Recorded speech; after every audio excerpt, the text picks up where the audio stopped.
अस्सलाम वालेकुम दोस्तों, आज हम बात कर रहे हैं दुनिया के सबसे मशहूर समंदरी हादसे की। एक ऐसा वाक़या जो 100 साल बाद भी लोगों के दिल और दिमाग में बसा हुआ है। जी हाँ, हम बात कर रहे हैं RMS टाइटैनिक की। एक ऐसा जहाज़ जिसे अनसिंकेबल कहा गया, लेकिन सिर्फ चंद घंटों में समंदर में से निकल लिया। सवाल ये है, टाइटैनिक डूबा क्यों?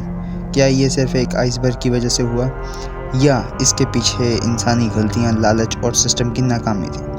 और सबसे बड़ा सवाल, आज जब दुनिया टेक्नोलॉजी से भरी हुई है, रोबोट्स हैं, सबमरीन्स हैं, तो टाइटैनिक को अब तक बाहर क्यों नहीं निकाला गया? आइए तफसील से समझते हैं इस वीडियो में।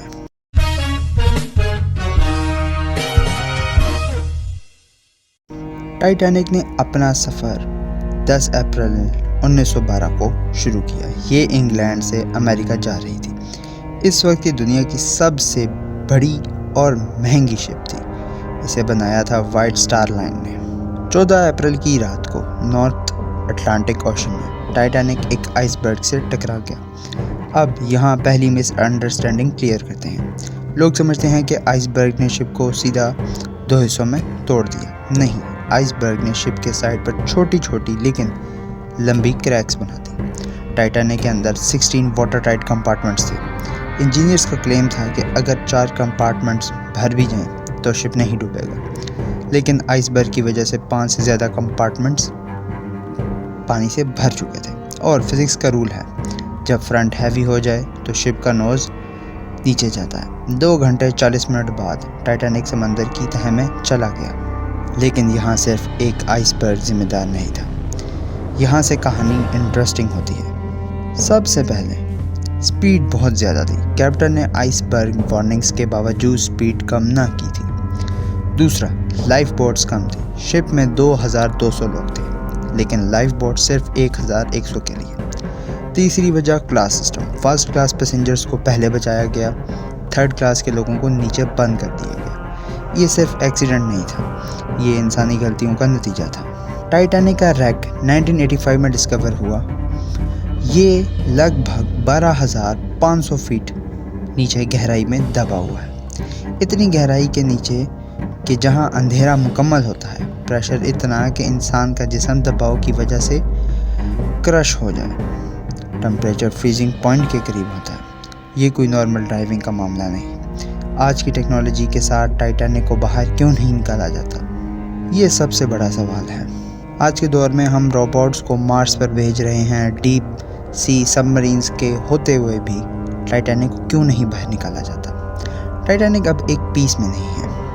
टाइटैनिक 2 हिस्सों में टूट चुका है। 100 साल से ज़्यादा समंदर के नीचे रहने की वजह से आयरन बैक्टीरिया उसको खा रहा है और उसका आयरन भी कमज़ोर हो चुका है। साइंटिस्ट के मुताबिक टाइटैनिक धीरे धीरे ख़त्म हो रही है। अगर आप उसे उठाने की कोशिश करेंगे तो वो टूटकर बिखर जाएगी। प्रेशर का मसला। 3800 मीटर की डेप्थ पर प्रेशर लगभग 400 गुना ज़्यादा होता है सरफेस के मुकाबले। इतना प्रेशर किसी भी उठाने वाले स्ट्रक्चर को डैमेज कर सकता है। और तीसरा मसला जो कि कॉस्ट का है।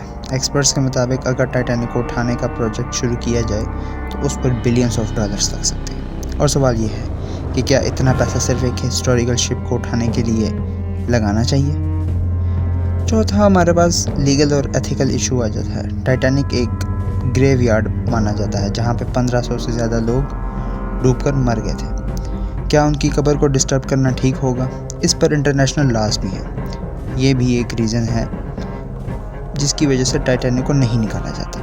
1997 में टाइटैनिक रिलीज़ हुई, जिसे डायरेक्ट किया जेम्स कैमरन ने। इस पर एक फ़िल्म भी बनाई गई, लेकिन दोस्तों फिल्म एक लव स्टोरी है, जबकि टाइटैनिक हकीकत में सिस्टम फेलियर की वजह से डूबा था। अब हम अपनी वीडियो को ख़त्म करते हैं और इस बात पे फोकस करते हैं कि क्या टाइटैनिक को कभी निकाला जाएगा। ज़्यादा चांसेस तो नहीं की तरफ इशारा करते हैं। एक्सपर्ट्स कहते हैं कि अगले कुछ डिकेड्स में टाइटैनिक का स्ट्रक्चर कोलैप्स हो सकता है। यानी लोग आज देखना चाहते हैं, शायद 50 साल बाद देख भी ना सकें। अब सारे हक़ाइक़ सामने रखते हैं कि टाइटैनिक डूबने की वजह क्या थी। टाइटैनिक के डूबने की वजह सिर्फ आइसबर्ग नहीं था।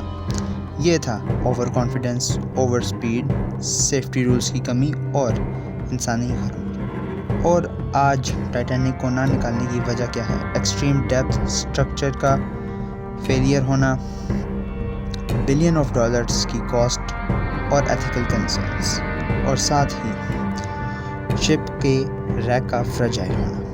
टाइटैनिक हमें ये सबक देता है कि टेक्नोलॉजी जितनी भी एडवांस हो, नेचर के सामने इंसान हमेशा छोटा ही रहेगा। उम्मीद करते हैं आपको आज की वीडियो पसंद आई होगी, तो चैनल को सब्सक्राइब करना ना भूलिएगा, बेल आइकन को लाजमी दबाएं और वीडियो को ज़्यादा से ज़्यादा शेयर करें। और नेक्स्ट किस टॉपिक पे आपको वीडियो चाहिए कमेंट सेक्शन में लाजमी बताएं। तब तक के लिए अल्लाह हाफ़िज़।